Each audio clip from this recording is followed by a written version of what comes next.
Afternoon, everybody. My name is Bonnie Barclay, and I am the owner of Creekside Counseling and Wellness. And today we are going to be starting a new series, part one of two. And the series is really going to start out going back into the holidays with Christmas or whatever holiday you celebrate coming up. And the title of the series is "'Tis the Season to Be Jolly or Not."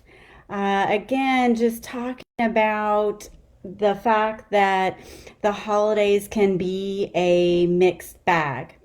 So this is going to be a two-part series. This first one today, I'll go into what we're going to talk about. The next one will be on the 14th, and it is going to cover grief and the holidays. So then I am actually going to take a break for a couple of weeks for doing this and take care of myself and focus on family and my own holiday season. So I want you to get some tips hopefully out of today to help take care of yourself through the holidays so you can actually rest, restore, and even try to enjoy the holidays more. Today, we're going to touch on the importance of a values-driven holiday, financial boundaries, parenting strategies, the importance of flexibility around day-to-day structure and routines, managing time with family, including tension and differences that can come up over the holidays, with a focus on this concept that I talk to people about relationship over being right rather than being right over relationship. Recognizing what we can and cannot control in those situations. So feel free to grab something to write with. I want you to leave with some takeaways today for your own personal growth. Okay, so let's get started with jolly. That can be really hard when you have all the hustle and bustle. So, what does jolly even mean? Being happy and cheerful. Yet, what is the reality for many? Well, shopping. Added challenges right now with the continued impact of COVID, things not coming in on time, shipping issues, things not being available in the stores, and the financial stress of all of that as well. Travel, cooking, gift wrapping, mailing, anxiety even more about whether or not things are going to get there on time again, wrapping up the year with work, school, all the things that go with that. So there seems to be a lot of gratitude around Thanksgiving and this hope for jolly pressure in such a short period of time between November and January. And that's one of the reasons I encourage during that gratitude series to have a gratitude practice that you can turn to not just in the month of November, but throughout the year. And through gratitude and living in the current moment, well, hopefully there will be a little bit more jolly with that as well. So the holidays are definitely upon us. And I want to start with this whole idea of a values driven holiday and what that really means. And I've talked about just the importance of values in other series when we're thinking about family and marriage and goal setting and having those values, the things that we hold dear to help guide that decision making. And it's the same thing during the holidays. So think about that.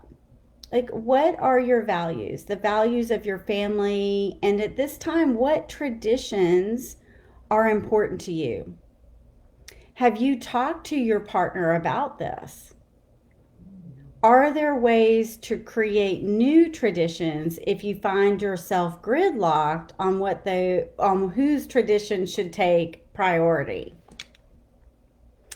When you allow your values to guide you, the rest becomes easier.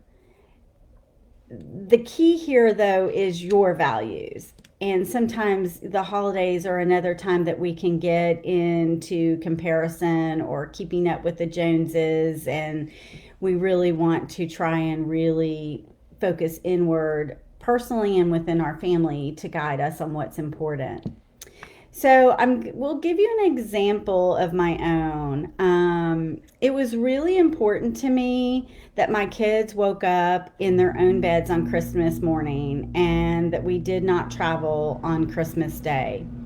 I wanted Santa to come to my house. And anyone was welcome to join us, but that is what was important to me. Now, as they got older, and beliefs changed, we now travel, leaving around 1 on Christmas and heading to see family in Nashville. And that's a new tradition that has developed once they were older. So I hope that guidance around value-driven holiday helps you with your yes or no as you finalize your holiday plans. Remember that boundaries are self-protective, not meant to manage or leverage someone else's behavior. So sitting solid in that you're protecting your values, your traditions, what is important to you. So with that, yes or no, which is a boundary, right? Others may be disappointed, and that's okay. Hard, but okay. So I have 2 previous videos on boundaries, one discussing weak boundaries and the other discussing rigid boundaries. And if you're feeling overwhelmed with the idea of a yes or a no, this may be helpful to you. And those can be found on the Facebook page or on my YouTube channel for Creekside Counseling. So as we talk about holidays and boundaries, I think it's important to talk about financial boundaries at this time. I am a gift giver. I love it. Everybody in my family knows I love to shop. I like to find a gift that people are really going to enjoy. But I also know there has to be some financial boundaries with gift giving. Gift giving can get overwhelming for many reasons, and so many find themselves stressed when they realize how much they need to spend or have spent. Spending beyond your means, our means, that just leads to stress. So let's start with a couple of things. And they seem basic, but sometimes families don't even have this conversation. Couples don't have this conversation. Do you have a budget for the holidays? And if not, if you're thinking, Bonnie, I've already blown that, I've already ran up credit cards, all that, just, take a breath, have a plan. But I want to encourage you to start fresh with the new year, to budget, to save toward this every month as you move forward towards the holidays. It should be a line item in your budget to help prevent that stress. Have you and your larger family looked at simplifying gift giving? There are all kinds of ways to make this easier so you can enjoy the holidays and the days after. One way my husband's family approached this was to name draw, and then we donated to that person's favorite charity. This removed the financial stress, and it was a way that you could really honor someone and something that was important to them. It was a win-win. We don't want to have to sit here and worry, oh my goodness, what am I going to get this person? Which is a whole nother layer of stress for many people. So be creative, make it vocal or be vocal about those issues if you're having stress. And that can be hard, I understand, in trying to let someone know that your budget doesn't allow it. But what happens when we communicate some of these issues is other people have been holding that stress as well, and that dialogue allows permission to really address the issues so we can all enjoy each other in the holidays. Okay, so parenting tips for the holidays. I am a big fan of structure and routine for kids, but there are times to be flexible. It is important to be flexible around day-to-day structure and routines during the holidays when we're really seeking more jolly and less frazzle. So, as part of this, I want you to recognize your own feelings, the expectations and pressures you have around parenting before going somewhere or having people visit and come over. How can you be gentler around those expectations for yourself and your family? This can mean flexibility with the family rule book. I often hear about parents struggling with what is okay when family wants to do for the kids, for example, and maybe make requests outside of your normal rules. So there's a difference between having flexible boundaries during a short-term period like the holidays and being rigid or even weak boundaries in general on an ongoing basis. So flexibility for this brief period can bring peace, less frazzle, and it allows people to kind of do for your kids or do something special that adds to that holiday memory and joy.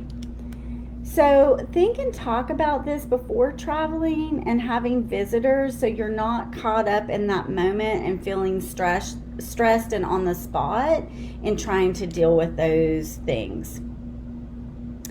So it's hard to be flexible sometimes, like around bedtime or other issues, especially when you know there may be suffering, parental suffering, after those routines are altered.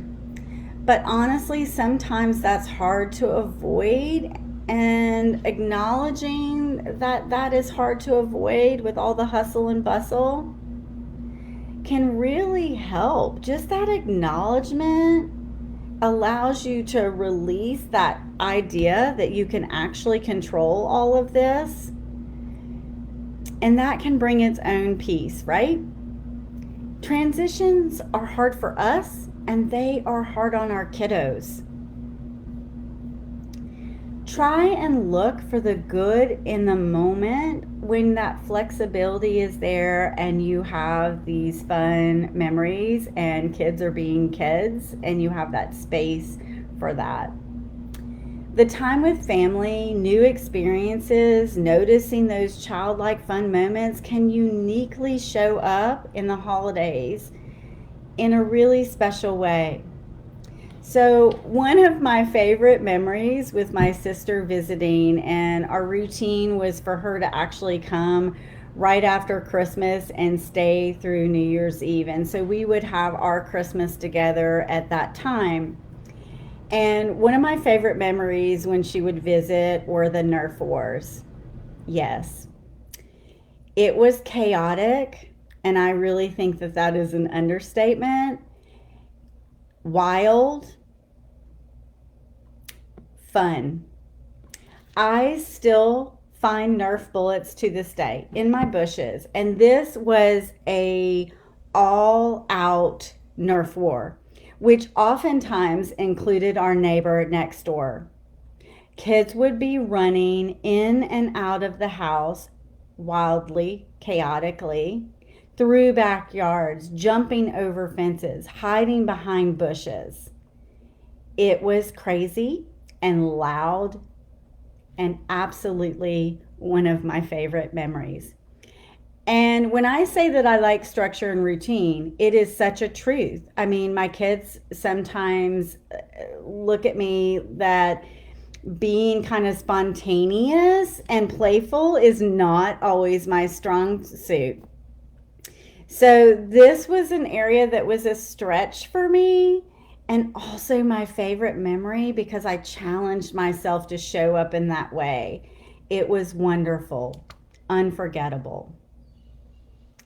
So try to stretch. You might like the outcome. Try to check in at least once a day, pausing with your child or children, taking time to connect, talk, and play, dedicated time to be with your child and give that attention. Again, pausing from the hustle and bustle and all the chaos.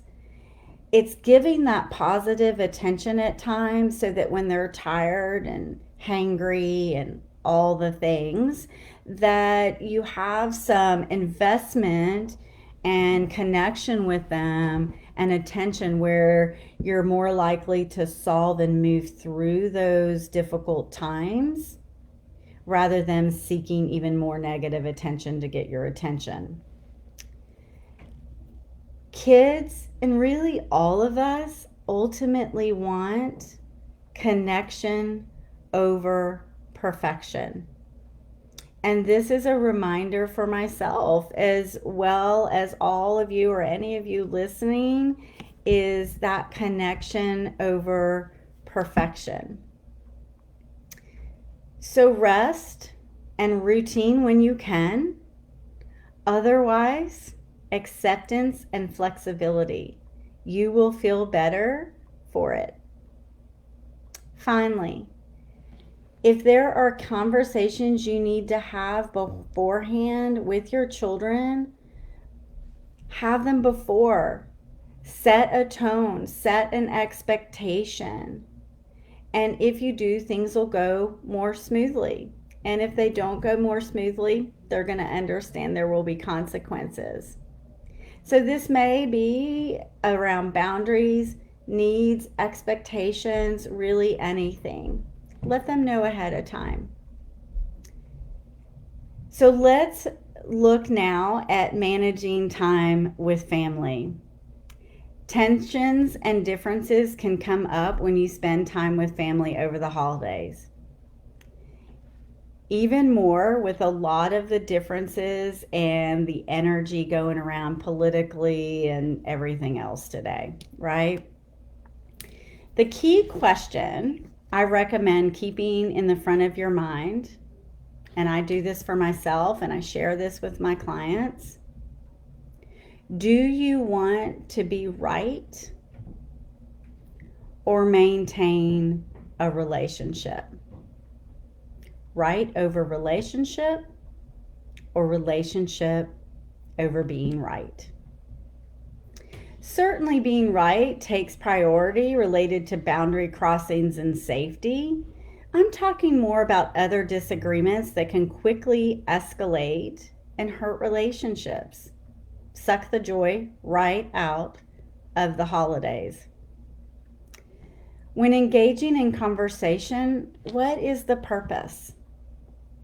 Sharing and connection, or being right and trying to change someone else's opinions or their beliefs? We can only control and change ourselves. If someone else is in the being right lane, and we all interact with those folks, sometimes we are those folks. But if they're in that being right lane, listen and then move on. Validating someone listening to someone does not mean you agree with them. We cannot change others. And if someone is not open to stretching themselves around their beliefs, they're not going to hear you. With all the other things going on right now, I have already heard this happening so much just over Thanksgiving. It was really difficult for a lot of my clients to try and navigate this, and there's so many strong emotions around different things right now. So here's the hard truth for today. Perfect does not exist, not even during the holidays.